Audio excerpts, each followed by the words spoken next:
going on, guys? I wanted to make a quick video today about something that I've seen a lot of people talking about on the internet, and it's something that you guys should all take a look at real quick if you guys are running an oil cooler, or if you do have any contact with any kind of aftermarket component touching your AC line on your FRS or BRZ.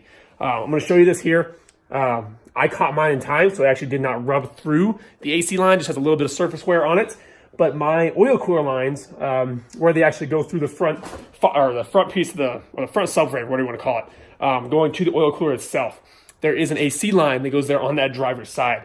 If you have it, apparently what people are having is if you have it sitting there for too long, it eventually just rubs a hole straight through that AC line, and you actually will just get a big AC leak and you won't have AC anymore. So I'm going to show you guys what I'm talking about. I have stainless steel zip tied my hose up and away from where the actual AC line is. So I'm gonna have to do a more permanent fix, but this will do for right now. But I just want to show you guys so that you guys can take a look at your FRS or BRZ. Okay, so as you guys know, I am turboed, and thus I have the oil cooler and all that stuff as well.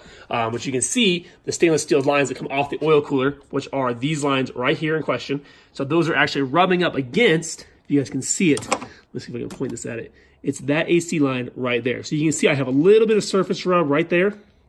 But yeah, this is going to be a severe issue for anybody who is running oil cooler lines or anything like that, because once this line is punctured, basically you're talking about an AC coolant line that runs the whole entire length of the engine bay. So definitely something you guys need to take a look at if you guys are running anything.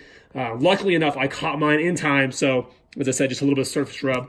As you guys can see, I did put a stainless steel zip tie to kind of zip tie the lines up towards the actual subframe itself. I'm going to do another few zip ties, and then I'm going to have to figure out a more permanent kind of solution.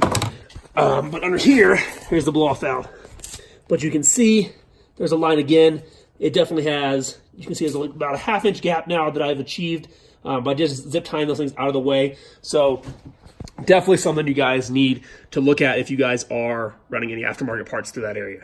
So there you go, guys. Just a quick little PSA video. Definitely didn't think this was a very common issue, but I think it's more common than anyone really thought it would be. So definitely go check your system out today. Even if you guys don't have anything aftermarket through there, just make sure that line isn't rubbing on any of the subframe or any of that. So, but yeah, that's going to wrap it up for this video, guys. Like, subscribe to the channel. If I hear anything else about this issue, or if I have a more permanent solution, I will post it up. Comment what you guys want to see. Thanks for watching. Bye.